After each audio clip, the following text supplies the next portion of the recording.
మా జనం కోసం పిలిపిస్తుంది. యా, ఒక్కసారి మ్యాప్లో చూద్దాం. ఇప్పుడు ప్రత్యక్షంగా కూల్చివేత దగ్గర నుంచి లైవ్ చూసాం.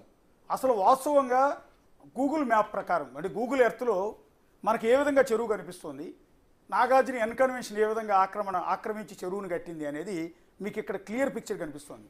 ఇదిగో చూడండి గణేష్, ఒకసారి మీరు కూడా ఎక్స్ప్లెయిన్ చేయండి. ఒకసారి ఇది చెరువు పరిధి చూడండి. మీరు చెరువు చూస్తే ఈ పచ్చగా ఉన్నది మొత్తం చెరువు.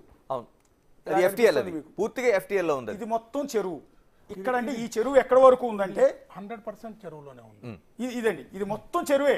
వాస్తవానికి మనకి గ్రీనరీ కనిపిస్తుంది, కొంత వాటర్ స్టోర్ అయ్యి ఉంది, మిగిలినంతా గ్రీనరీ కనిపిస్తుంది. ఇది మాత్రమే చెరువు అనుకుంటాం. ఇది మాత్రమే చెరువు కాదు, ఇది మాత్రమే చెరువు కాదు. దీని చుట్టుపక్కల నిర్మాణాలు ఏవైతే చేశారో ఇదంతా కూడా చెరువే. వాస్తవానికి ఇది మొత్తం చెరువు. ఇక్కడ నుంచి మొదలు పెడితే అతిపెద్ద చెరువు. ఇందాక భాస్కర్ రెడ్డి గారు చెప్పినట్టు ఈ చెరువు నిండిన తర్వాత ఈ నీరెళ్ళి నిండటానికి పక్కన ఇంకొక చెరువు ఉంది, గొలుసుకట్టు చెరువులు అంటారు హైదరాబాద్లో.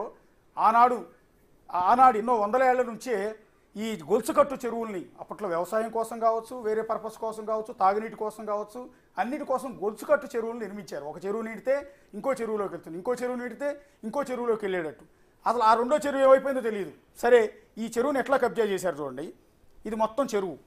ఈ చెరువు ఇది ఇక్కడ దాకా ఉంది, ఇక్కడ వరకు ఉంది. ఆల్మోస్ట్ ఇది FTL పరిధి. FTL వీటి మీద క్రిమినల్ కేసులు బుక్ చేశారు. యా, ఇదంతా FTL పరిధి. అయితే ఇదిగో నాగార్జున గారిది. ఇప్పుడు మనం డిస్కషన్ ఇప్పుడు కూలుస్తున్న నాగార్జున గారి ఎన్కన్వెన్షన్ ఎక్కడ కట్టాడో చూడండి. చెరువు ఏమో ఇక్కడ దాకా ఉంది.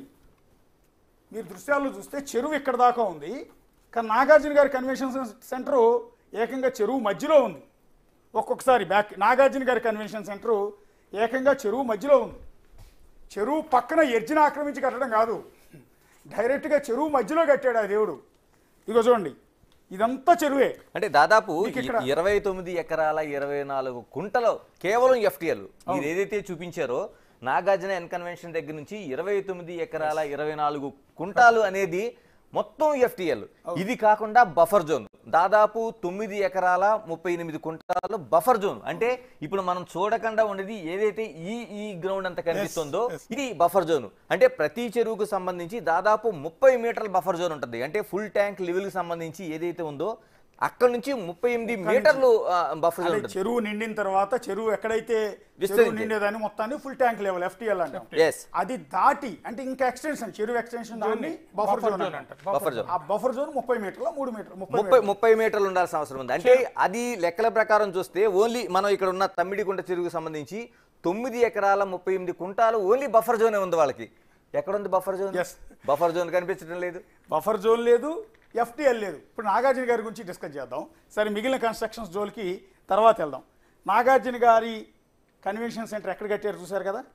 సినిమాల్లో రెగ్యులర్గా మన అందరికీ నీతులు చెప్పే విలన్ని 100 మంది విలన్లు ఒకేసారి ఒంటి చేతితో చితగ్గొట్టేసే, తప్పుడు పనులు చేసే విలన్స్ని గల్లా పట్టుకుని తీసుకెళ్లి జైల్లో పడేసే పోలీస్ అధికారిగా, లేకపోతే వాళ్ళని కంట్రోల్ చేసే ఆఫీసర్గా రకరకాల పాత్రలో జీవించే నాగార్జున గారు చేసే నిర్వాహకం ఏంటంటే ఈ విధంగా చెరువు మొత్తాన్ని చెరువు మధ్యలో కట్టాడు. చెరువు ఎడ్జిలో కూడా కాదు, చెరువు మధ్యలో ఈ ఎన్కన్వెన్షన్ మొత్తాన్ని కట్టాడు. మీకు గోడ కనపడుతుంది కదా, ఈ విధంగా చెరబట్టి చెరువు మొత్తాన్ని పెద్ద పెద్ద బండరాళ్ళు తీసుకొచ్చి ఈ విధంగా పూడ్చి అడ్డంగా గోడ కట్టి ఈ విధంగా ఎన్కన్వెన్షన్ పెట్టి దానిలో కోట్లాది రూపాయలు వ్యాపారం చేస్తున్నారు మన హీరో గారు.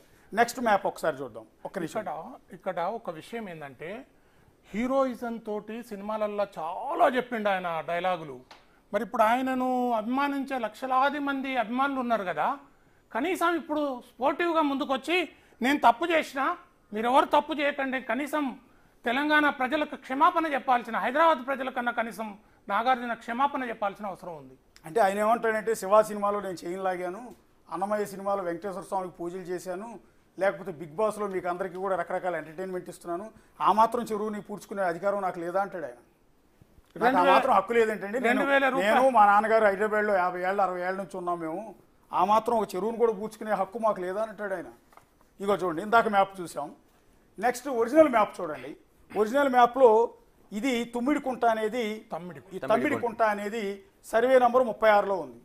ఇది మొత్తం సర్వే నంబర్ 36. 36వ నంబర్ సర్వే ఎక్కడ దాకా ఉందో చూడండి. దాదాపు ఇందాక గణేష్ చెప్పింది మీరు 29 ఎకరాల 24 కుంటలు ఉంది. ఈ 36 సర్వే నంబర్ 36 మొత్తం సర్వే నంబర్ 36లో 29 ఎకరాల పైన ఉంది. ఈ ఎకరాల్లో మీకు ఈ సర్వే నంబర్ 36 మొత్తాన్ని ఆక్రమించి నాగార్జున గారు ఫంక్షన్ హాల్ ఇది ఇక్కడ కట్టారు. ఇది కనపడుతుంది కదా కన్వెన్షన్, ఇదంతా కూడా కట్టాడు. ఇది 11/2 సర్వే అనేది దాని పక్కన ఆనుకుని ఉంది. సో దానిలోంచి మొదలుపెట్టి సర్వే నెంబర్ 36 వరకు వెళ్ళిపోయి వ్యాపించి విస్తరించి ఈ రకంగా మొత్తం చెరువు మొత్తాన్ని పూర్తి చేశారు. ఇక నెక్స్ట్ ఈ సర్వే నెంబర్ 37 ఉంది, 38 ఉంది. సో ఇక్కడ 39 ఉన్నట్టుంది, ఇక్కడ 35 ఉంది, 34 ఉంది. ఇదంతా కూడా మీకు మెస్లాగా కనిపిస్తుంది. ఇదంతా ఎఫ్టీఎల్ పరిధి, అంటే ఫుల్ ట్యాంక్ లెవెల్. వరద నీరు వచ్చినప్పుడు చెరువు నిండాల్సింది. అంటే చెరువు ఎక్కడ దాకా ఉండేదంటే ఇదిగో ఈ 37వ సర్వే నెంబర్ దాకా, 38 దాకా, ఇక 68 దాకా, ఇటు 35, 34 ఇక్కడ దాకా మొత్తం ఇదంతా ఫుల్ ట్యాంక్ లెవెల్. అంటే చెరువులోకి వరద నీరు వచ్చినప్పుడు చెరువు నిండే భాగం ఇదంతా. ఇక్కడ నాగార్జున గారు ఇగో ఈ రెడ్ బాక్స్ కనిపిస్తుంది కదా, నాగార్జున గారు అంటే మన హీరో గారు, మన బిగ్ బాస్ ఆక్రమించి కట్టిన ఎన్ కన్వెన్షన్ ఇది. 3 ఎకరాల 30 కుంటలు, 3 ఎకరాల 30 కుంటల్లో కట్టాడు. 11 ఎకరాల 36 గుంటలు, 11/36 సర్వే నెంబరు ఇందులోనే వస్తుంది, లేక్లోనే వస్తుంది. ఇక్కడ చూపిస్తుంది చూడండి, 11/2 కనిపిస్తుంది. ఇగో 11/2 ఉంది, 11/3 ఉంది, 36 ఉంది, 41 సర్వే నెంబర్ ఉంది. క్లియర్ గా ఇక చూడండి, వాళ్ళు ఇచ్చిందే ఉంది, ఎఫ్టీఎల్ మ్యాప్ క్లియర్ గా ఉంది. సో అది మీకు సింపుల్గా అర్థమైనట్టుంది. ఒకసారి మొదటి మ్యాప్ తీయండి, మొదటి గూగుల్ మ్యాప్, అసలు చెరువు ఎలా ఉండేది అనేది. ఎస్, ఇది గూగుల్ మ్యాప్లో ఇప్పుడు తీసింది. ఇప్పుడు కూల్చివేస్తున్నది ఇది ఇక్కడ ఈ ప్రాంతం.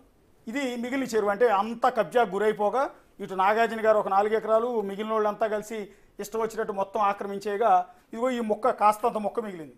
ఈ కొద్ది నీళ్ళు మాత్రం ఈ అన్కన్వెన్షన్ వ్యూ కోసం, అంటే లేక్ వ్యూ కోసం ఆయన ఫంక్షన్ హాల్లో ఫంక్షన్ చేసుకోవటానికి వచ్చిన బడాబాబులు ఉంటారే వాళ్ళందరికీ ఎంటర్టైన్మెంట్ కోసం, రంజింపజేయడం కోసం, చెరువు నీళ్లు ఆడ మందు కొట్టుకుంటా చెరువు నీళ్లు చూడడం కోసం వ్యూ, అదే లేక్ వ్యూ కోసం